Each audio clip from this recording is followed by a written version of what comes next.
Okay, buddy. Sit. We always walk Willie up to the person we're having him greet. We step away from him. He stays in the sit stay, hand the person some goodies to offer him when he goes over there, down on ground level so he doesn't jump in case he ever did that. Nope. If he jumps the gun, say no. Reset him with your body like that. Don't say SIT again. Just reset him gently but firmly, just like that. If he doesn't sit himself, which he was going to, but if he doesn't, it's just a little bit of pressure like that. You're not popping, jerking. It's not about any rough stuff at all. He's very sensitive, and you don't need to be rough with him, even though he's huge.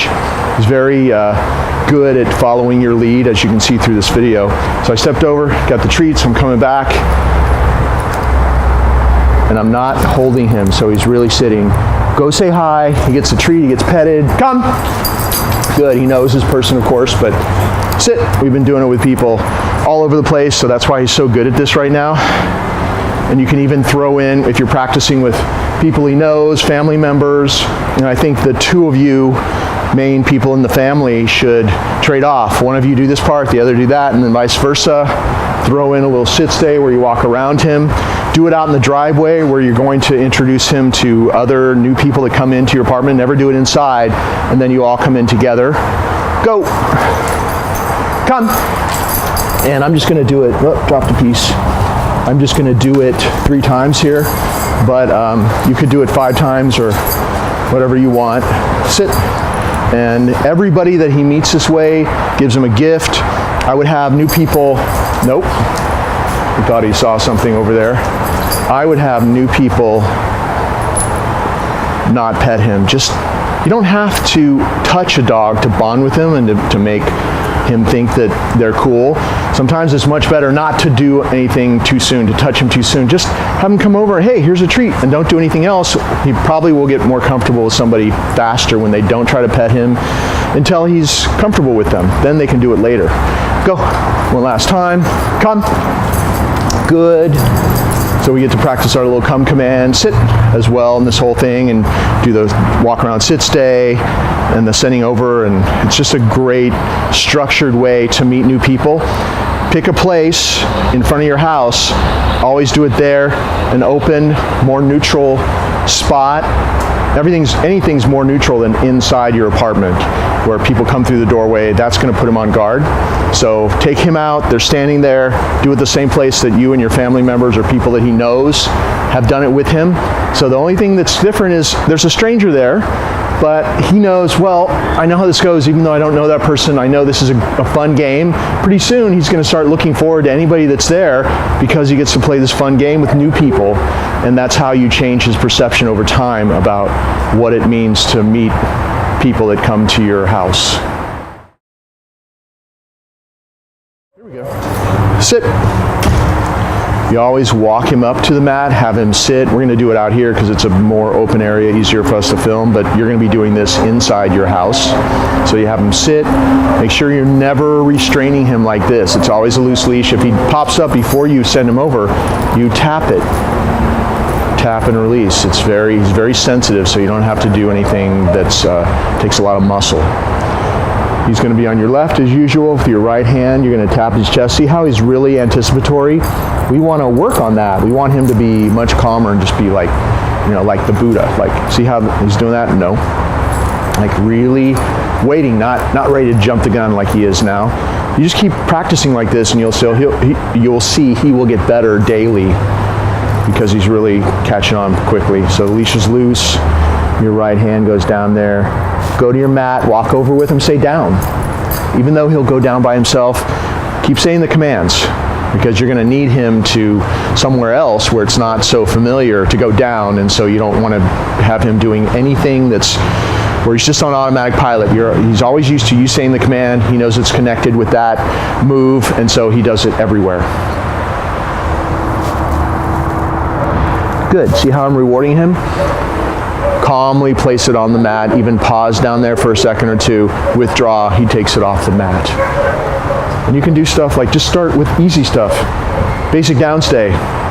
What's great about this exercise is that whatever he learns to do on the mat, he'll do off the mat as well. So he's got a good downstay already off the mat, and the reason is that we practice this first and then we just started doing it without the mat, and it's just a real fast track to a solid downstay using the mat to teach him in the beginning. And this part, good. See how I paused for a couple seconds?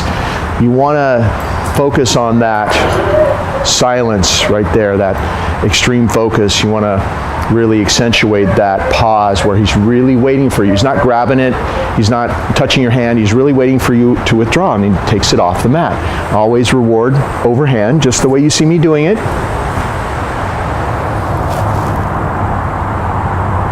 Good, and say good when he takes it.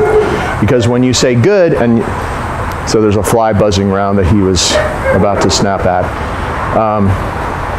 When you say good and you don't have a treat, if you say good every time you give him the treat at that moment, timing's very important. Later on, when you say good without a treat, he's going to kind of feel like he got the treat.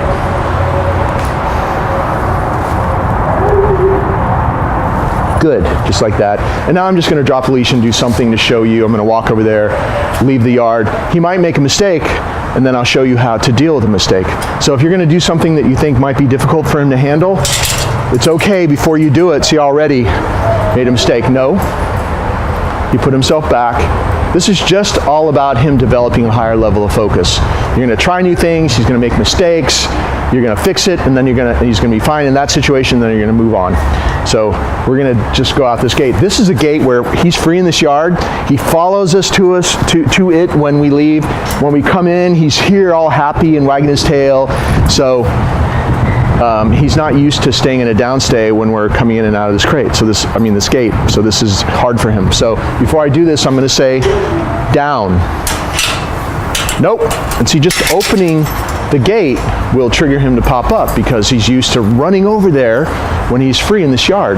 That's why it's so great to do this type of exercise in an area where normally he's kind of reactive and not focusing. Like your living room, you had a problem before in your other house with him barking at the windows, and we're making sure this doesn't happen at your new place. So practice this mat exercise inside your main area so he can learn to focus in there. So yeah, he will be free in there a lot, but the more you do this in an area where he formerly was free all the time, the calmer you'll see he'll be in that area just 24/7 because you practice this kind of stuff every day. It kind of equalizes everything out, like makes him more mellow and more focused, less reactive in that area. They associate behavior with a location, so you practice this in the same location, he starts getting better overall with everything in that location. So we'll try it again. Down, opening the gate. See, now he can stay because he's like, oh, okay, I get it. No. You see how every time that I do it, he can stay down a little bit longer. Nope. And notice that I'm not saying D-O-W-N again when he gets up. If he left the mat, I'd step into him and reset him, but he's putting himself back, which is good. So I'm going to give him a reward for doing that before I go over there again. Good. We'll try it again. Down. Opening the gate. Going out, closing it, coming back. So if you're working on something, just stop there on that day because tomorrow you'll be able to go a little bit farther. Always good. End on a success. When he has great success like that after making a couple mistakes, when he finally has a success doing it and stays there, double reward. Make sure when he does something for the first time the right way, double payoff so he never forgets it. And that's just your example of how to do this, Matt, how to problem solve, how to get him to have a much better stay, just by finding things that triggers him to pop up and slowly working through it until he doesn't there, and then going down the list of all the other things. He's very triggered by bugs, and we have a fly that's harassing him. That's why he's doing that. But he has to wait until he's released. And the way that you release him off this mat exercise or any downstay, stand back next to him, say, okay, lead him off the mat, and say, sit. Okay, get him off the mat. He sits, pat his chest and say, go, and he's free. Always pick up this mat because this is not a doggy bed. This is a very sacred type of place. Like He only goes on here when you allow him to go on, just like you saw me do. He only comes off when you allow him to come off. And this is only for this one specific exercise, this interactive exercise that he does only with you, not with anybody else. Or actually, it could be with somebody else, but he only does this with you. It's not like a doggy bed where you put him there and then you walk off and you take your focus off him. You do it exactly like you saw me do it here. And 5 minutes a day is fine, as long as that 5 minutes, if you don't have 5 minutes, 3 minutes, 3 minutes is fine as long as it's a quality 3 minutes. And you're testing him. You find something that triggers him to pop up and you work through it, and then you're done when you have a success. So it's not necessarily about the amount of time, it's about the quality of what you did in those 3 to 5 minutes. So never do it too long. It's better to do shorter periods but end on a success than too long and have a bunch of mistakes. Okay. Sit. This crate exercise, if it's done very specifically like this, is part of the training, and it'll help him overall, and it'll help him perceive you more as the boss too. So he loves his crate, he eats in there, he gets his bones and chewies, so therefore you control his access in and out of the crate. He sits, he waits, I open the door. Let's hope that stays open. See how he just really wants to run in there, but he needs to wait for your permission. So just like you send him anywhere else, he's on your left, your right hand, go. Send him in. He loves his crate, so good. He goes in, turns around, and gets a little treat. You get to unhook his equipment here. So the choke chain that you sent with him that is only for safety, you never use a choke chain for training. His head is so big that it's a hassle to get off of him, but it is a decent size for him. We don't have a bigger one here, so I'm going to leave that on. But in general, you take that off as well if he's going to sleep overnight in there. And you hang up the prong collar here on the door so it doesn't get tangled up in itself. It's just much easier that way. Close the door. Make sure that you always secure the door. I don't know if you have this kind of crate, but whatever type of crate you have, just make sure you always close the door. This is appropriate to his size. It's a Great Dane crate, and he's a huge dog, so I think it's the right size for him. We feed him in there. He sleeps in there overnight. He has a blanket, very comfortable. He gets treats every time he goes in there. We give him things to chew on only in there, because dogs are mostly they're mostly wolf DNA. They're den animals, so that's his den. All great things happen in there. Every time your hands come in, it's always positive. You always come bearing a gift, so he's always looking forward to it. You control his access in and out. You don't do training in there, but you do control his access coming in and out. And if you're the one that is controlling his access exactly the way I'm doing it every day, then he's going to perceive you as more serious, more of the boss, so to speak, without any rough stuff. You don't have to be stronger than him, just take him through his paces. He's way more likely to come when he's called and do other things for you if he has to do this stuff with you. So it all fits together. When you're going to take him out, good. See how I opened the door, I gave him a treat. If he tries to come out, it's nope, and do this little closing thing like that. Good. And actually, the best way to do it is before you do that, attach the leash to the prong collar, so you're all ready to go. And then you open the door, he gets a little treat, you just reach in and you hook him up.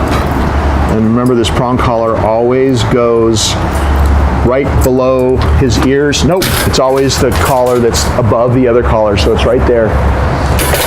And then make sure he waits. This is a little exercise you can do to practice boundaries. Good. More treats as I stand up. Nope. So, see, I just kind of like close it like that. I didn't slam it on his face or anything. I said no, and I kind of gave him that message with the door. Now he's waiting. Good. If he waits, reward him. If he doesn't, close the door on him. No treat. Good. See how this works? This will nope. Just do that. Step back. Good. He gets rewarded for that. Try to step to the end of the leash. Nope. Just use your body. Don't put your hands down there. I've actually never done this exercise with him before, so I'm going to show you how quickly he'll get it. Now he's waiting. He's sitting down there. You can't see that. I go to the end of the leash. Double reward, first big success he's had, and then, okay, he gets to come out. If I were you, I'd do that thing with him every day, both of you. And then always close this door, because remember, when you control his access in and out of his den, he thinks you're more serious in his life and he's more likely to listen to you. So always keep that door closed, or else he's just going to go in and out, and you squander the great power of the crate. So always use it that way. Okay. Okay, so we're going to go in the house. Notice how I'm always stepping into him like that. Sit. If he doesn't sit, I barely put any pressure on the leash. Never repeat a command. Right now we're training always with a leash because he's not off-leash trained yet. That's a very high level of training. So right now we're making sure that we never have to repeat a command, because if he doesn't do it, we can gently but firmly reinforce it. Nope. With the leash, like that. We have to. Gently but firmly. See, I wasn't doing this. I wasn't hanging him. It's just continuous pressure, but not that much, really, but consistent. And releasing it when his butt hit the ground. I'm stepping in. He waits for me to come back. Okay. And then we're going to just do a left turn here, sit, and actually I'm going to close the door. Open the door, he's sitting, stepping out, he's waiting. Okay, sit. I'm going to have him sit closer to the threshold. We got a few other dogs in here and crates barking at him, and he's very non-reactive, which is really good. Okay, that's the way we go through every doorway. The last thing you want is a big dog like this pulling you through and dragging you through every boundary, because they don't respect the boundaries and they don't realize that those are your boundaries, and that's exactly how you show him that they are. That crate thing we did with that doorway is the same thing. It's boundary training, and he's going to respect you if you control all the boundaries to his favorite places, like inside the house and going out on walks, like your front door. Very important place to do that exercise.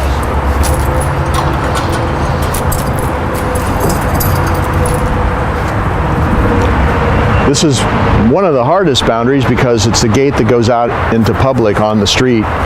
And he waited, I stepped out, I stepped back. He's always waiting for you to come back so that he can walk through with you. Okay, never, and see how he kind of pulled? It's a very exciting place. So, nope, I'm going to just kind of reinforce a calmer type of exit through that boundary. You turn to your left and show that, what's going on right there. People and a cat. And he was reacting to the cat walking across the street. So it doesn't matter what is going on, you have to reinforce this waiting at the doorway every time. Okay, he walks out with you. You do your left turn, you're always turning left into him so that you don't struggle with him. We got one more boundary, because the way I always do this, see how I'm just using the prong collar to do the work for me? I just tapped and released. There's no struggling, you're not holding on, he's not pulling you. Okay, we're gonna do a curb and then we're gonna start to walk across the street. We don't want him pulling us anymore because it's just too much, right? So do that little tap and release. Anybody can do it, you don't have to be strong to do it. We're gonna do sit at the curb. Very important boundary that you want him to respect. If you have him sit and wait at every curb before you cross the street, he's going to really respect these boundaries and not be so likely to run out in the street if he ever has the opportunity to. Okay, and then we're going to cross the street. Why don't we go that way since there are people there? I'm going to go in front of this car here. And I always treat the street as the calm zone, and he's in training mode when we cross the street. If you're in a crosswalk, you can do that, or if you're in a really quiet street like this, you can do it. Sit. Have him sit on the other side. The walk hasn't started yet. We sat at the front door, we sat at the front gate, we sat at the curb. And here we're sitting across the street. Here, go. Now the walk starts. And if you do that, like if you just do it, then you're not doing a training video like I am and talking a lot. You could do it in 1 minute and be starting your walk. And it just really helps to put him in the calm zone.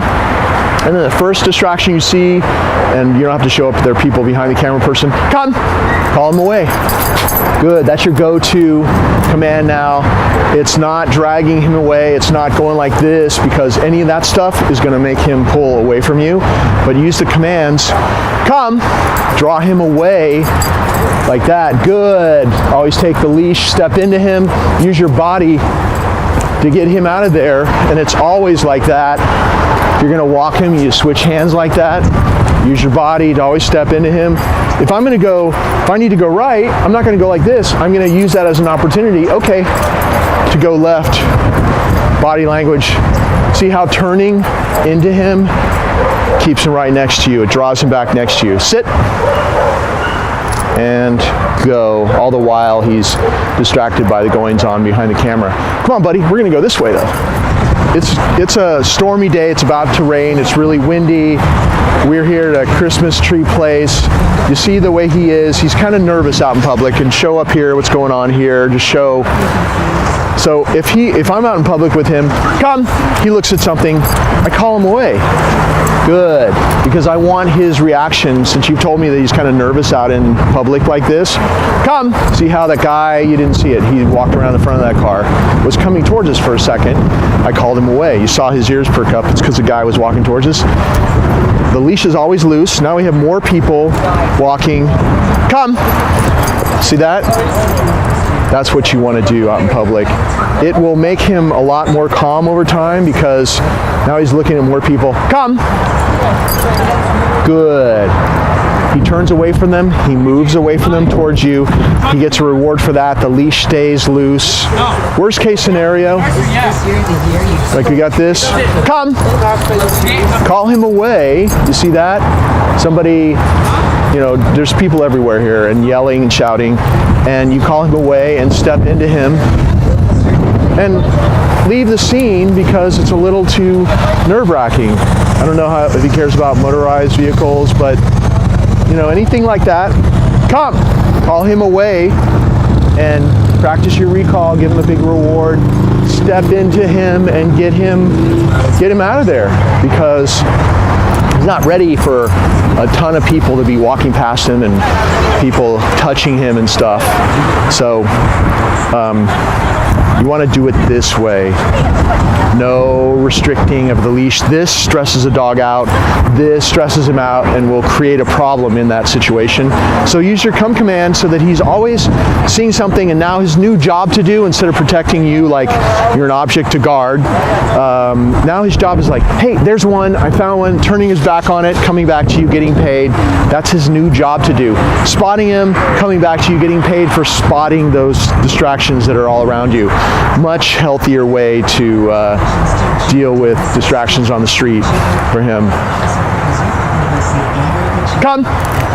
Good.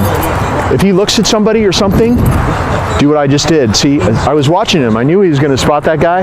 As soon as he spotted him, I called him away from it. That's what you're going to have to keep doing to get this to the point where when they approach, come, call him away. Good. You'll see if you keep practicing this, he was only here for a little while, but he's got a good recall, but you'll see that keep practicing this. He'll start, when he sees it right before you call him to come, he will start, he'll have turned around already and come to you. Come!